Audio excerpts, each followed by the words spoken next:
Well, history made in Iowa today. The first COVID-19 vaccines arriving and going into the arms of healthcare workers right here in our state. Now, this is one of the first healthcare workers in Iowa to get a dose of that vaccine. His name is David Conway. He works in the emergency department at the University of Iowa Hospitals and Clinics. The shipment of just under 1,000 doses arrived early this morning at the center. There's very tight security around these shipments, of course. The Iowa City Hospital is one of 6 healthcare sites across the state getting the first round of that Pfizer vaccine. Unity Point in Des Moines is another site getting the vaccines today. The Pfizer vaccine comes in dry ice boxes. It has to be kept ultra cold temperatures. Local 5's Rachel Droz spoke to nurses from University of Iowa hospitals and clinics who got vaccinated in that first round, and they say they're optimistic this pandemic will be ending soon because the vaccine is finally here.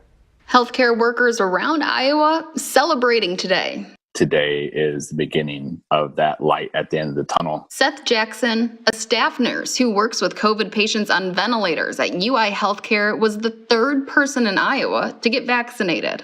It's been rough, mentally, physically, and very much, for me, emotionally tough, working in the medical intensive care unit and, working with our ECMO patients as well, who all have COVID. When I spoke to him 6 hours after getting the shot, Jackson said he hasn't had any reaction, just a mild soreness in his arm. It's just a regular vaccine soreness and feel pretty darn good right now. Allison Wines is a nurse practitioner at UI Healthcare. She works with Jackson in the medical intensive care unit.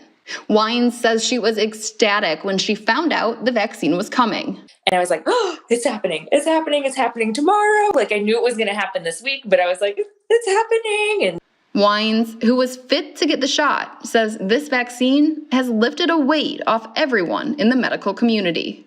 Oh my gosh, I feel like I could go run around the block and just scream and yell and dance all over the place. It literally feels light. Today, more than 100 UI healthcare workers got the first shot of a 2-dose series. By the end of the week, they anticipate having almost 1,000 employees partially vaccinated. Rachel Droz, Local 5 News, We Are Iowa. Kalamazoo, Michigan, right here is the center of vaccine shipments, and that's where Pfizer is headquartered and where the shipments are going out on trucks to their destinations all over the United States.